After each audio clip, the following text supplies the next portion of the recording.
Los controles de precios.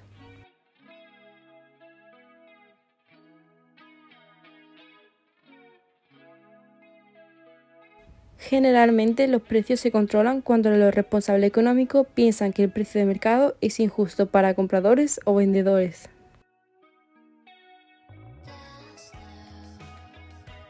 Esto puede generar diferentes situaciones. Una de ellas es si el precio está por debajo del equilibrio, es decir, que hay más demanda y menos oferta. Para conseguir el equilibrio es necesario subir los precios. Por otro lado, si el precio está por encima del equilibrio, es decir, hay más oferta pero menos demanda, es necesario bajar los precios para conseguir el equilibrio. Según el precio de sostenimiento, el gobierno se compromete a pagarle un precio mínimo al productor por cada unidad. Por ello, si se deja libertad en el mercado para que se fije el precio, luego el Estado deberá pagar la diferencia. La política de precios máximos se refiere al precio legal más alto al que se puede vender un bien.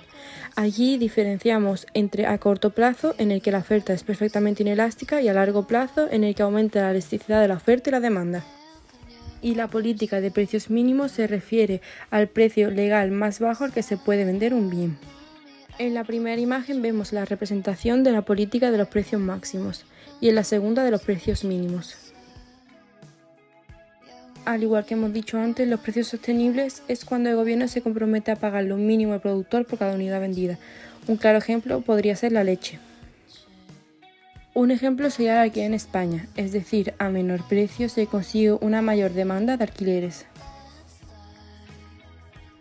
A corto plazo, la oferta y la demanda de alquileres son inelásticas, por ello la escasez al principio será baja.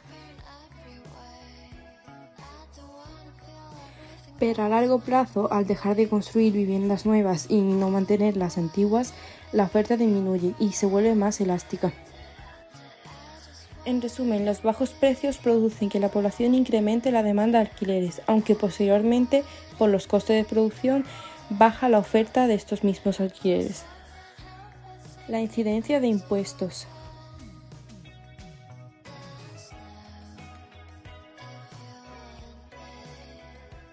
La incidencia de impuestos indican cómo se distribuye la carga del impuesto, es decir, si lo soporta el consumidor, si lo soporta el empresario o si la carga se distribuye entre ambos.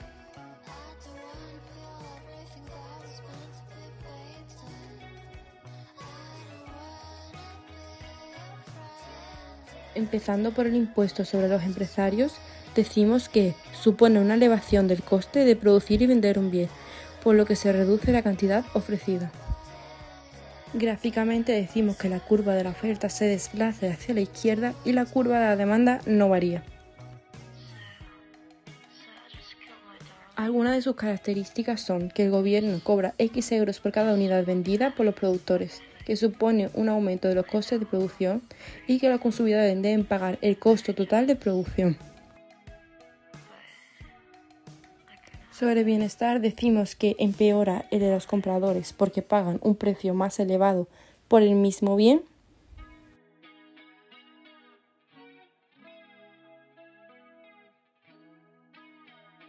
Pero también empeora el bienestar del empresario, ya que aunque cobre un precio más elevado, si descontamos el impuesto que al final se lo lleva Hacienda, el precio recibido es menor al de la situación inicial.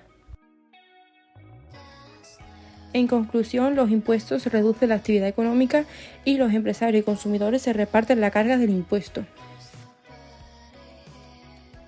Resumiendo todo lo que hemos visto antes, las consecuencias son que los impuestos reducen la actividad económica, que la carga del impuesto se distribuye entre ambos agentes y que se reduce el bienestar social.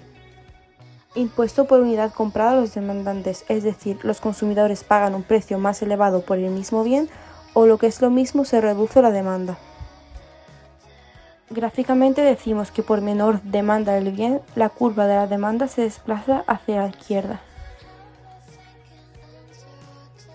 Las características de este impuesto son que el gobierno cobra X euros por cada unidad, el aumento del precio que deben pagar los compradores del bien y los consumidores deben pagar el costo total de la producción.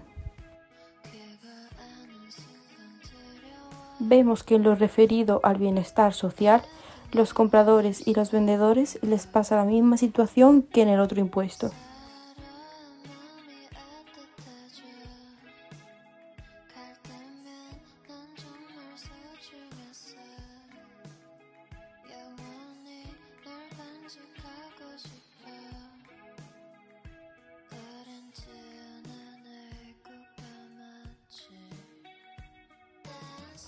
En conclusión, la cantidad vendida del bien es menor en el nuevo equilibrio, por eso los consumidores pagan más por el bien y los empresarios reciben menos. Al igual que en el anterior impuesto, las consecuencias son que el impuesto reduce la actividad económica, la carga se distribuye entre ambos y se reduce el bienestar social. ¿De qué depende realmente la incidencia del impuesto?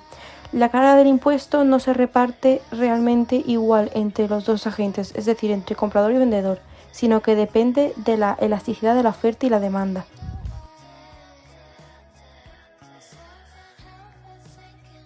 Cuando la oferta es elástica, se dice que la mayor incidencia de los impuestos, la mayor carga, se lo llevan los consumidores porque dependen del consumo de ese bien.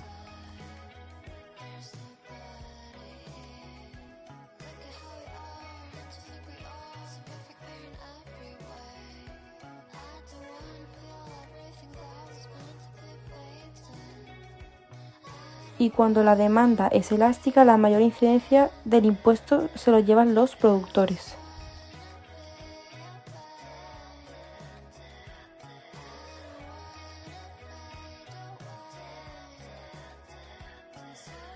En conclusión, la parte que tenga una menor elasticidad soporta más la carga del impuesto.